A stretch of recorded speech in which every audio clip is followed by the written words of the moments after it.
और संकल्प ऐसे ही नहीं पूरा हुआ। इसके पीछे वर्षों का संघर्ष है, आंदोलन है, कोर्ट की अनगिनत तारीखें हैं, राम भक्तों की कुर्बानियां भी हैं। अब जब सपना साकार हो रहा है तो वक्त है इसे भी याद करने का। देखिए, मैं अब कहाँ से शुरू करूं? जब यंग युवा पत्रकार था, 1998 में पहली बार अयोध्या आया था, इसी राम की पैड़ी पर आया था, निर्मोही अखाड़ा गया था। कार सेवकपुरम में एक गेस्ट हाउस हुआ करता था विनय जी, मुझे लगता है मैं उसमें ही एक रात रुका था। मज़ा आया था। 25 साल जब मुझे देखते हुए बीत गया। बीजेपी छात्र था तब, मुझे लगता है आडवाणी जी की एक रथ यात्रा मुझे याद है। उसके पहले पालनपुर नवासी, वहाँ बीजेपी ने तय किया था कि अब हमें एजेंडा पर रखना है राम मंदिर। लेकिन उसके पहले भी राम मंदिर के लिए थे, उसके पहले से ही राम मंदिर की तैयारियां शुरू हो चुकी थी। और हमारे पास ऐसे दो विशिष्ट मेहमान हैं जो शुरू से ही राम मंदिर आंदोलन से जुड़े रहे हैं। सबसे पहले विनय कटियार का परिचय कराना चाहूँगा। विनय कटियार जी है, बीजेपी के महासचिव रह चुके हैं, सांसद रह चुके हैं, लोकसभा भी जीते, राज्यसभा में भी रहे, और राम मंदिर, इनको बजरंगी के नाम से भी जाना जाता था। और मैं इनसे पूछूंगा अभी बजरंगी क्यों कहते थे। लेकिन 84 में जब पहली बार संघ ने तय किया कि अब राम मंदिर को एजेंडा पर लेना है, तो विनय कटियार उन दो लोगों, मुख्य लोगों में थे जिनको अयोध्या भेजा गया था। तब से मुझे लगता है इनका लगातार ये घर ही बन के रह गया। कमल नयन दास जी, महंत कमल नयन दास जी,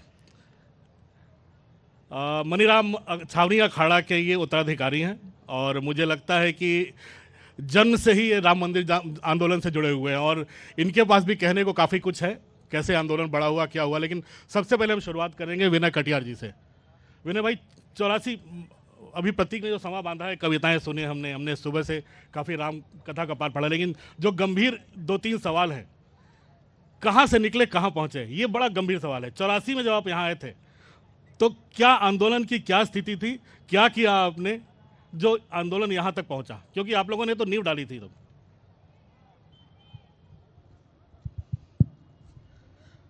नहीं, 84 में सब पूरे उत्तर प्रदेश के लोग अयोध्या आए थे, और एक सभा हुई थी कि आंदोलन शुरू करना है, अच्छा करना है। और उस समय एक उत्साह बन रहा था, धीरे धीरे समय लग रहा था, लेकिन आगे चल के फिर वो ठीक होगा, ऐसी उम्मीद थी। ये पूरा काम हुआ, आगे धीरे धीरे बढ़ते गए, होता गया। तब रहने की जगह नहीं थी, खाने का ठिकाना नहीं था, फंड्स नहीं थे, तो विनय जी रहते क्या थे, आंदोलन क्या करते थे, जुटाते कहाँ से थे, किससे मिलते थे, क्या करते थे? क्योंकि पूरा का पूरा जमाना तो एंटी। हाँ, ये बात सही है, पूरी अयोध्या एंटी दिख रही थी, लेकिन उसी से एक वातावरण बन गया, हम लोगों ने बनाया। कानपुर से बहुत सारे लोग आए, हमारे सब बड़े मित्र सहयोगी थे।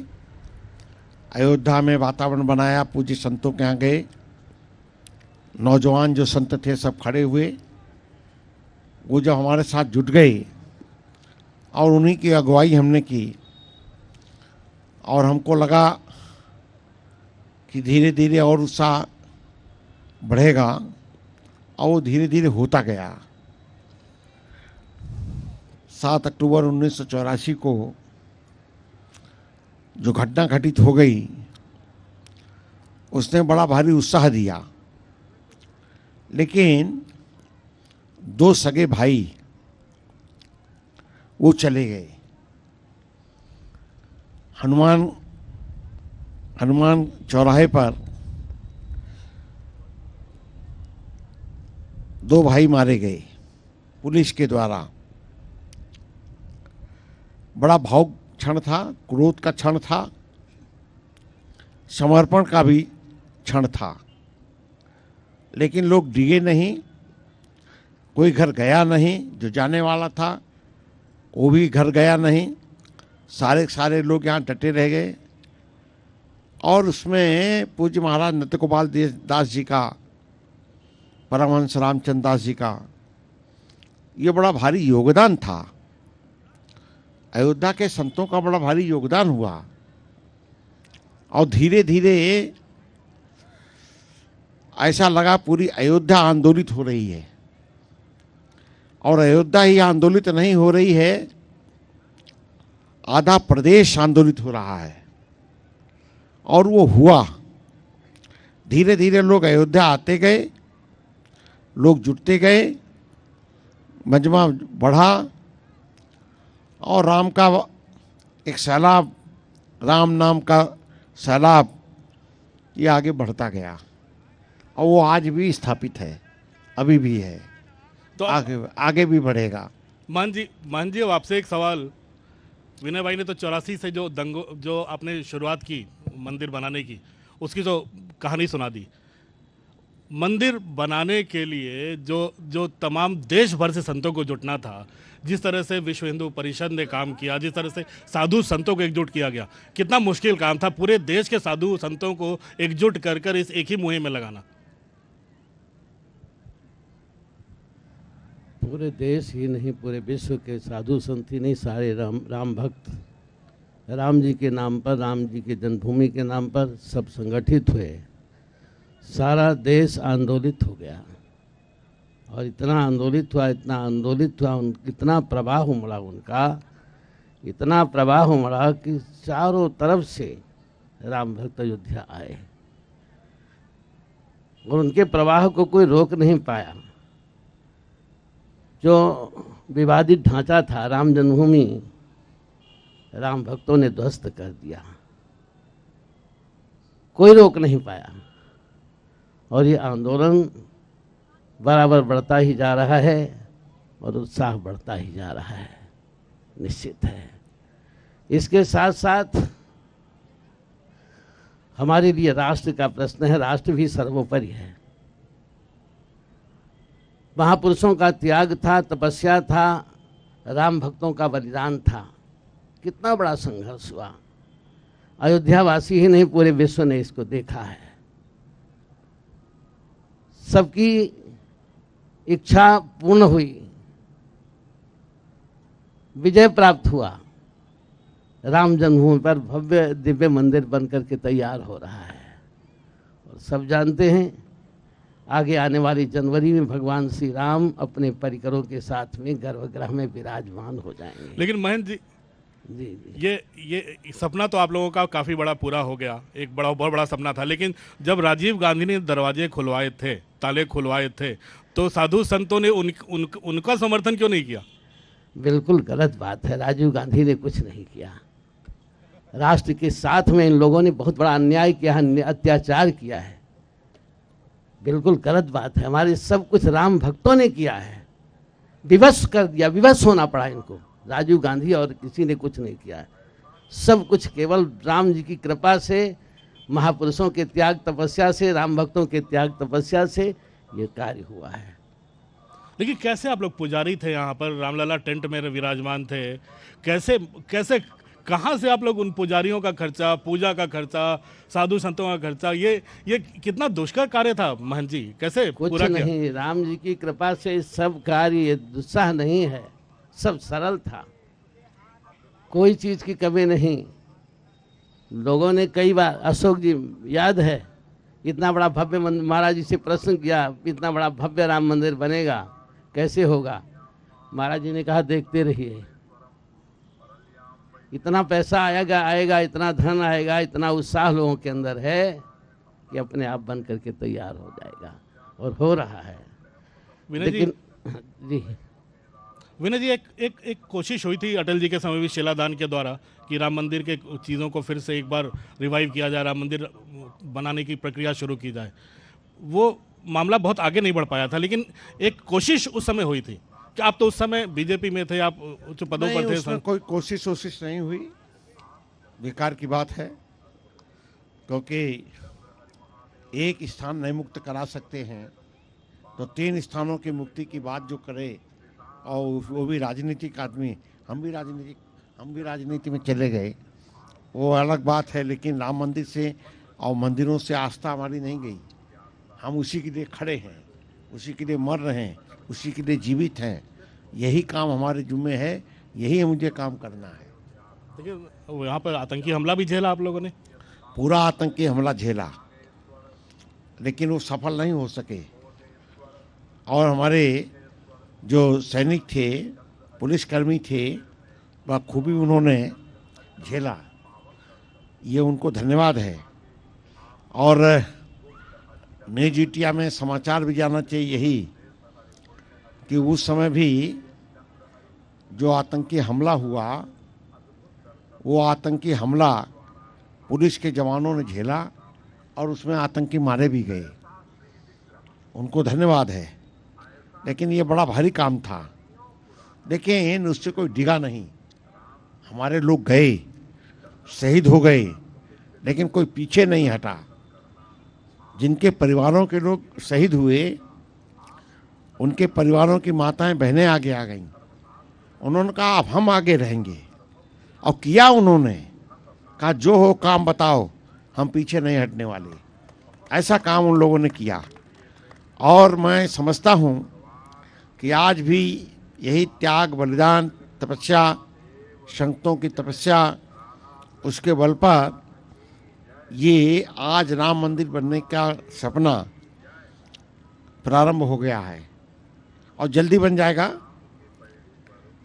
प्रधानमंत्री आने वाले हैं और प्रधानमंत्री संतों के साथ मिल करके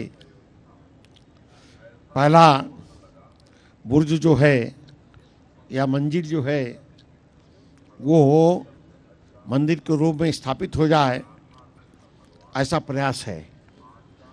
प्रधानमंत्री व्यक्तिगत रूप से भी काफ़ी रुचि लेते हैं, ले रहे हैं राम मंदिर को लेकर जब से प्रधानमंत्री बने हैं। और क्या ये भी काफ़ी इस प्रक्रिया को आगे बढ़ाने में उसका भी काफ़ी बड़ा योगदान है प्रधानमंत्री मोदी का? नहीं, प्रक्रिया को बढ़ाने में योगदान एक जितना कार्यकर्ता का है उतना प्रधानमंत्री का है। और कार्यकर्ता भाव के साथ वो आए, भाव के साथ उन्होंने आगे बात कही, और वो आगे भी काम करेंगे। जब आएंगे तो गर्भगृह पर भगवान राम विराजमान हो जाएंगे। और पूरा मंदिर बनने में अभी समय लगेगा। तीनों मंजिल खड़ा करने के लिए काफ़ी इंतज़ार करना पड़ेगा लोगों को। और मैं समझता हूँ कि एक बार तलघर ठीक बन जाए, नींव बढ़िया बन जाए, तो बनने में देर नहीं लगेगी, और वो होने वाला है। मन जी, अब माना जाए कि अब ये सपना पूरा हो गया, अब साधु संतों के पास मंदिर सौंदर्यीकरण के अलावा क्या बचा है? पूजा करना, देश भर में मशाल जलाना, इसका तैयारियां क्या हो रही हैं आपकी उस 22 तारीख, अगले 22 तारीख के लिए? मुझसे आप पूछ रहे हैं, और हमारे प्रधानमंत्री जी की भी प्रबल इच्छा है। मंदिर से बड़ा हमारे लिए राष्ट्र है। राष्ट्र है तो हम हैं, अस्मिता है हमारी, हमारा धर्म है, कर्म है, मंदिर है, सब कुछ है। संविधान में कुछ ऐसी धाराएं हैं जो राष्ट्र के विरोध में हैं, और हमारे प्रधानमंत्री जी तैयारी भी पूरी कर चुके हैं। जिस जनसंख्या के हम उस तरह, जैसे अभी कवि जी हमारे कह रहे थे, हम वो चाटुकारिता वाली बात करने वाले नहीं हैं। प्रधानमंत्री जी की भी इच्छा है, भाई जी हम किसी से भेद नहीं करते हैं, किसी से दुराव नहीं करते हैं, हम तो विश्व बंधुत्व का नारा देते हैं। एक तरफ संविधान है और एक तरफ शरीयत है। अगर यह रहा तो क्या आप राष्ट्र की रक्षा कर पाएंगे? जिस समय देश स्वतंत्र हुआ, तत्कालीन प्रधानमंत्री ने पूर्वांचल के गरीबों के लिए, आदिवासियों के लिए, जनजातियों के लिए, असहायों के लिए, सब पढ़े लिखे लोग बैठे हैं, बतावें कोई शिक्षण संस्थान की व्यवस्था नहीं की।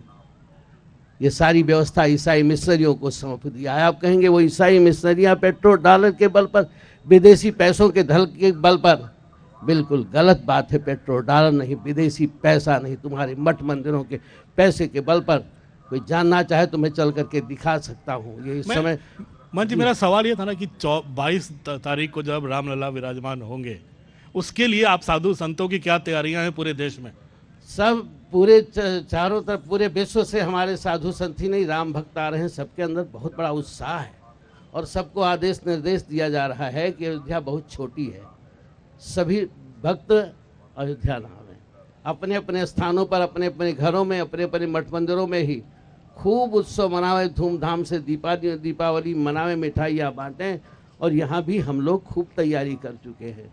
जितने भी भक्त आएंगे उनके रहने की, उनके खाने पीने की सारी तैयारी हो चुकी है। किसी प्रकार से कोई कमी नहीं है, सब तैयारी है, सभी आनंदित हैं, सब प्रसन्नचित हैं और ये कार्य होगा। विनय जी, अब आखिरी सवाल, समय वक्त अब हो चला है गप्पे मारने का, तो एक आखिरी सवाल ये पूछूंगा। नहीं, आप उस लीग में आते हो जब हम लोगों ने देखा था डॉक्टर मुरली मनोहर जोशी, लाल कृष्ण आडवाणी, उमा भारती, विनय कटियार, नेता आते थे और लगता था ऐसे भाषण देंगे कि एकदम आम जनता का खून उबलने लगेगा, हमारे जितने राम भक्त हैं उनका खून उबलने लगेगा। अब वैसे भाषणों की अब तो जरूरत नहीं है, अब विनय कटियार भी बहुत शांत हो गए। नहीं, मैं शांत कभी नहीं रहता हूँ। शांत रहना स्वभाव नहीं है और ये काम आगे करते रहना चाहिए। महाराज नंद गोपाल दास जी ने इसको लिए हमको आशीर्वाद दिया है। पूज्य परमहंस जी तो अब हमारे बीच में है नहीं, स्वर्गवासी हो गए हैं। वो हमेशा आशीर्वाद दिया करते थे। अयोध्या में ऐसे कई स्थान हैं जो पूरा साधु संत साथ रहता था, हमेशा रहता था। पूजा करने के बाद वो हमेशा साथ में रहते थे। तो ऐसी स्थिति में मैं समझता हूँ कि अयोध्यापुरी के जितने संत हैं वो हर स्थिति में हमारे साथ हैं, वो खड़े हैं हमारे साथ और वो काम ठीक होगा।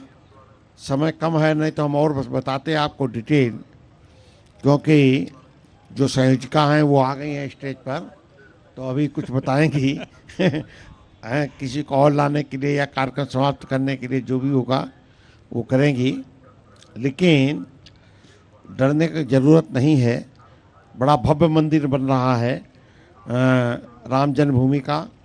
समय लगेगा, पत्थर का बन रहा है, पत्थर का मंदिर बनेगा और उसमें भगवान राम, पूरा परिवार, दरबार, राम दरबार, ये सब बैठाया जाएगा। ये सब काम हो रहा है, धीरे धीरे हो रहा है, क्योंकि सब नक्काशी का काम है, तराशने का काम है, उसमें समय लगेगा। तो सब लगने दो समय। तो हाँ, एक जो बजरंगी था, जो अयोध्या और पूरे देश में जाने जाने वाला, अगर एक बार यहाँ न्यूज़ 18 इंडिया के मंच से एक बार फिर जय श्री राम का उद्घोष करे, पूरे देश को सुनाए, कैसे? नहीं, ये बात ठीक आप कह रहे हो। एक बार जय श्री राम विनय भाई बोलिए भाई, जय श्री राम, जय श्री राम, जय श्री राम। चलो, यही सुनने के लिए हम लोग बैठे हुए थे विनय भाई। बहुत बहुत धन्यवाद महेंद्र जी यहाँ आने के लिए, और शायद आप पहली बार ऐसे मंच पर आए हैं, इसके लिए उसके लिए भी बहुत बहुत धन्यवाद। और हमारे संपादक जी आके आप और धन्यवाद देंगे आपको अभी। और अब हम मंच पर आमंत्रित करना चाहेंगे editor news 18 India and Hindi digital Jyoti Kamal ji को, वो मंच पर आएं और हमारे मेहमानों को धन्यवाद दें।